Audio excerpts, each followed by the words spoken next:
Olá, hoje falaremos sobre a toxoplasmose, ela que é uma zoonose em que o agente etiológico é o Toxoplasma gondii e que tem como hospedeiro definitivo os felídeos e como hospedeiro intermediário o homem, mamíferos e aves. O nosso grupo é formado por Alisson Natan, Kaline Amorim, João Paulo Santana, Geice Teixeira e Jéssica Mirelli, professora Kedma Magalhães. Na nossa abordagem, falaremos sobre a epidemiologia, a biologia do protozoário, o ciclo biológico, a patogenia e o diagnóstico da toxoplasmose. Falando um pouco sobre epidemiologia, nós podemos destacar que a infecção por T. gondii em homens e animais ela é muito disseminada ao redor do mundo, mas varia em diferentes áreas geográficas de um país. As causas para essa variação ainda não são conhecidas, porém, as condições ambientais podem determinar o grau de disseminação natural desse tipo de infecções, e elas são mais prevalentes em climas quentes, em áreas de baixa altitude do que em climas frios e regiões de montanha, e também mais prevalente em áreas úmidas do que em áreas secas, mas esse quadro ele não é universal.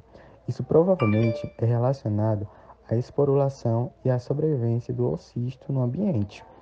Podemos destacar também que os hábitos culturais de higiene, eles podem apresentar um papel importante na transmissão. Por exemplo, na França, a prevalência sorológica de T. gondii é relativamente alta. Isso se deve provavelmente aos hábitos de alimentação e de cozimento. Outro ponto que podemos destacar é a extensão da infecção por T. gondii em gatos, depender da disponibilidade de aves e pequenos animais infectados, que por sua vez se infectam por meio da ingestão do ocio. Oi, eu sou Kaline e eu vou falar sobre a biologia do protozoário. Então, aqui nas características nós temos que o Toxoplasma gondii pertence ao filo Apicomplexa. E isso quer dizer que ele possui o complexo apical, que é uma importante estrutura que o ajuda a penetrar nas células. Ele pode ser encontrado em várias células e líquidos. E a morfologia desse parasito depende do habitat em que ele se encontra e também do seu estágio evolutivo, que são três: taxoíto, bradizoíto e oocistos. Aí aqui são as formas infectantes, que são aqueles três estágios evolutivos do protozoário. No taxoíto, ele é uma forma evolutiva da doença que tem uma multiplicação rápida. E para saber isso, basta a gente lembrar que TAC vem de rápido. E essa forma está presente na fase aguda da infecção, sendo encontrado em várias células, como pulmonares, nervosas, hepáticas e também pode ocorrer nos líquidos orgânicos. Já os bradizoítos, brad vem de lento, e por isso sua multiplicação vai ser lenta, e ela está presente na fase crônica da infecção.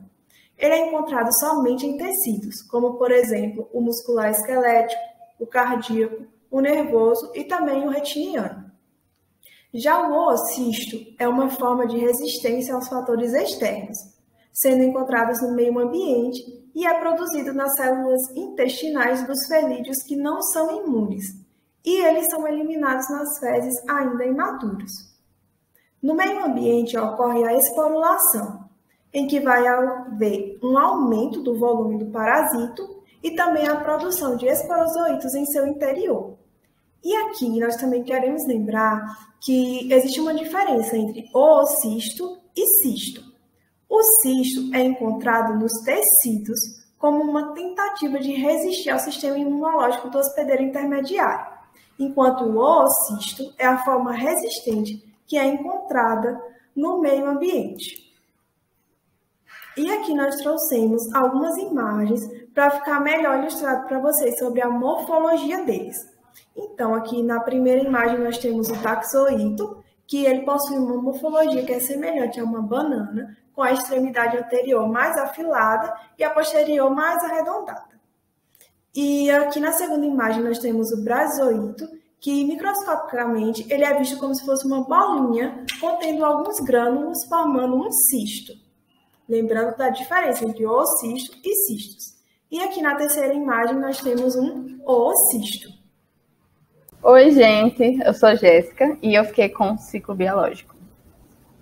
Então, para começar, a gente tem que O felino, ele é considerado o hospedeiro definitivo e homens, aves, mamíferos são considerados os hospedeiros intermediários.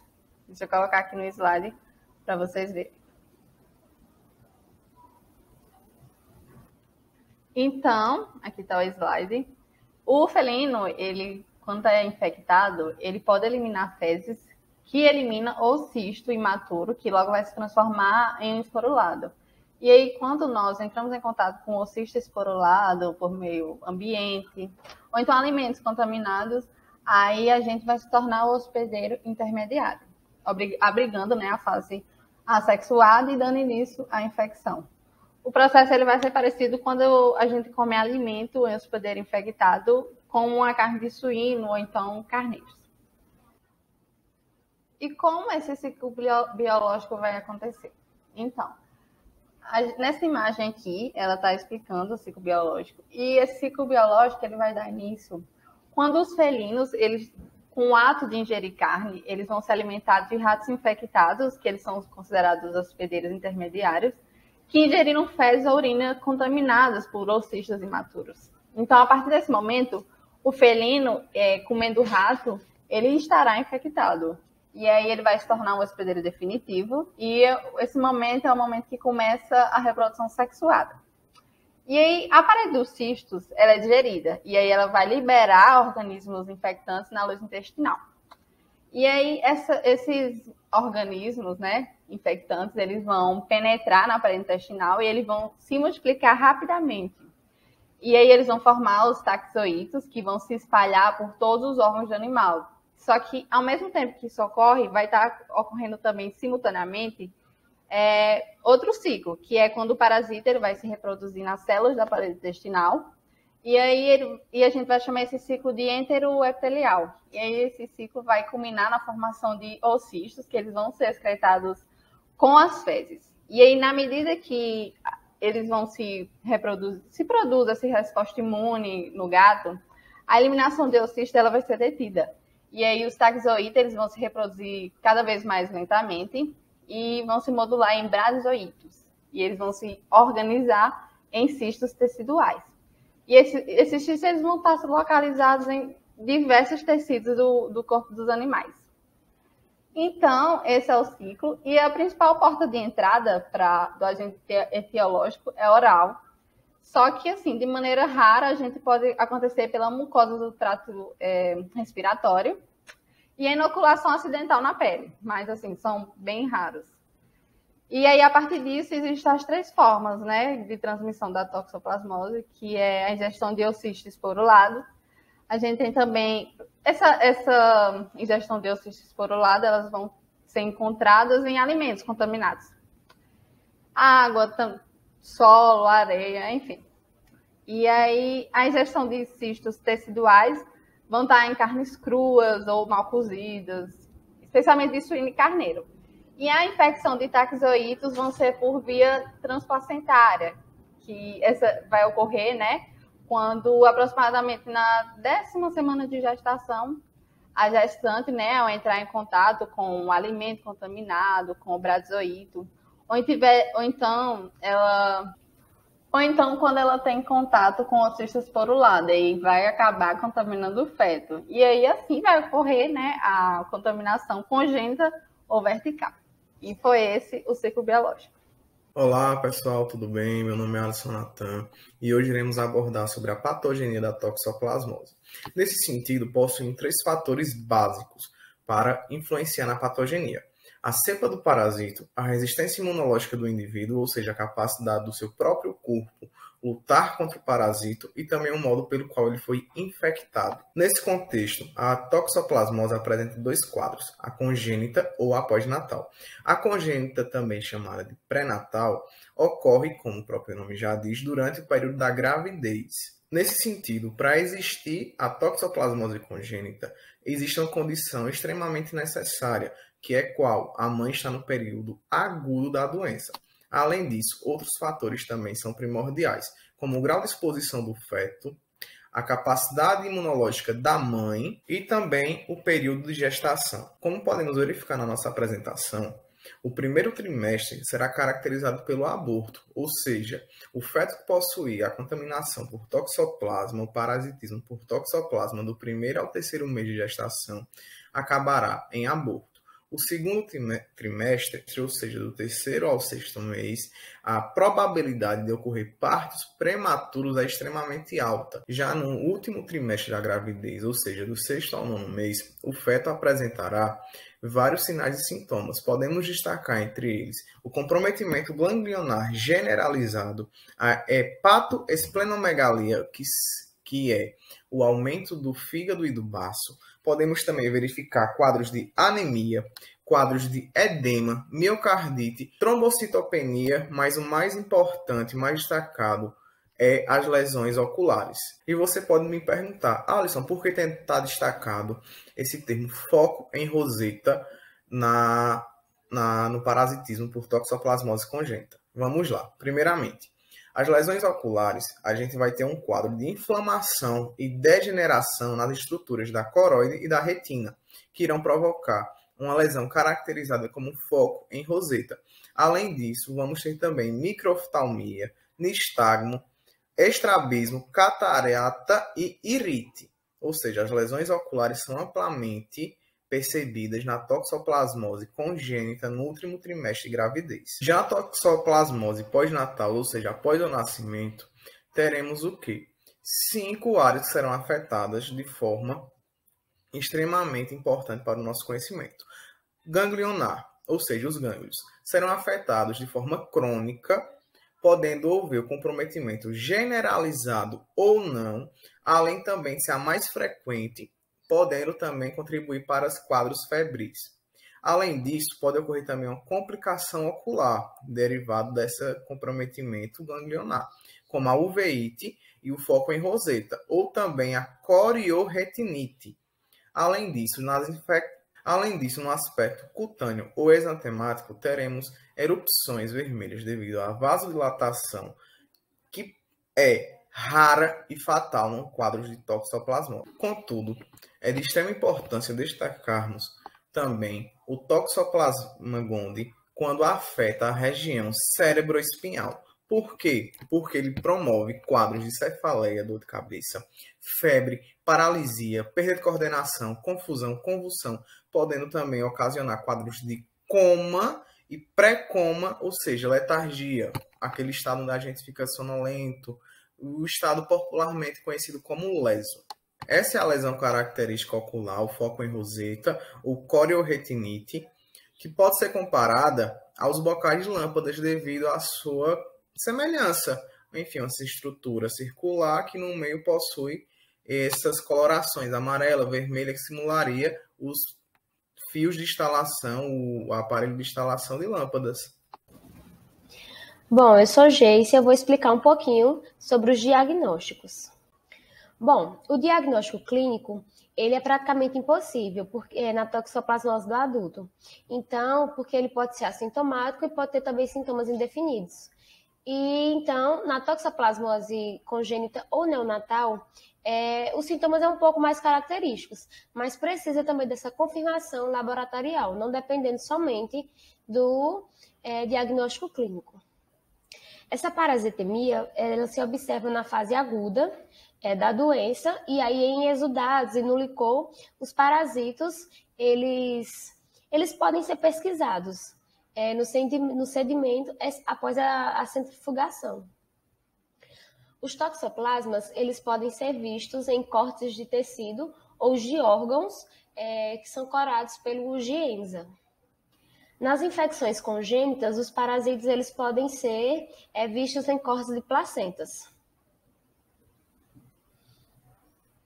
Bom, o isolamento dos toxoplasmas é bastante habitual.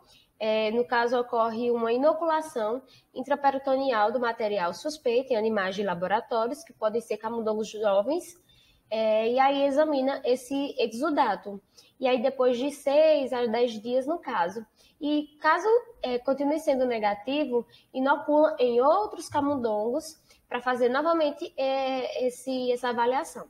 Só que, no entanto, esse isolamento é difícil, visto que principalmente se a cepa às vezes elas podem ser pouco virulentas, e aí também se observa que se esses animais resistirem 6 semanas e não encontrar parasitas após 8 ou 10 passagens desse teste, então isso significa que o resultado ele foi negativo. E aí, os métodos sorológicos que são mais habitualmente usados, o anticorpos IgM específicos, anticorpos IgG específicos, sorologia de mulheres grávidas, sorologias em pacientes imunodeprimidos, pode ser também o teste de corante de Sabin-Feldman,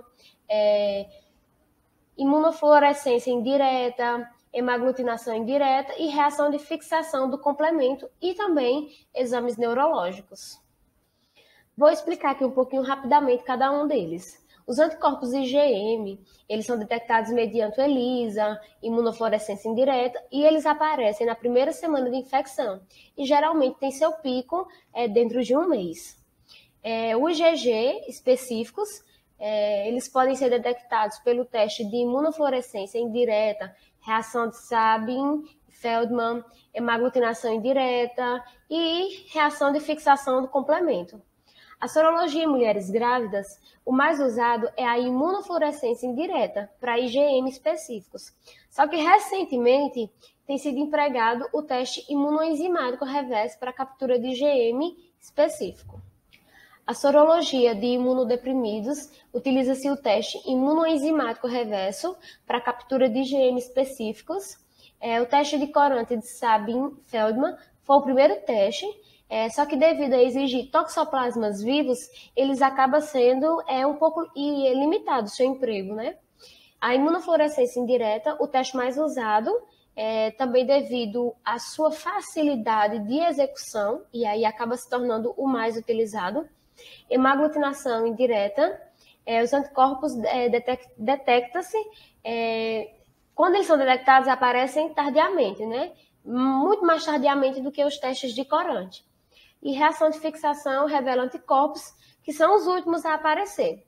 Os exames neurológicos também, eles são bastante importantes, principalmente em pacientes que têm AIDS, por conta que esses pacientes que têm AIDS, eles têm um fato de encefalite toxoplásmica, que são causadas lesões, são as mais comuns entre eles. E aí o uso dos exames neurológicos, como o TC e a ressonância magnética, tem sido bastante empregada nesses métodos. Vou falar um pouquinho sobre o tratamento.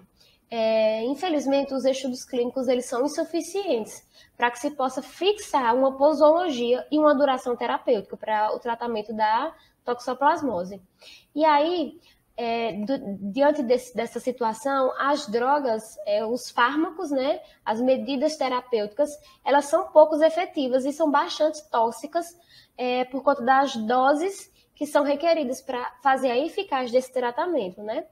E aí, dos poucos medicamentos que é ofertados para esse tratamento, tem a combinação das sulfonamidas com a piremantamida.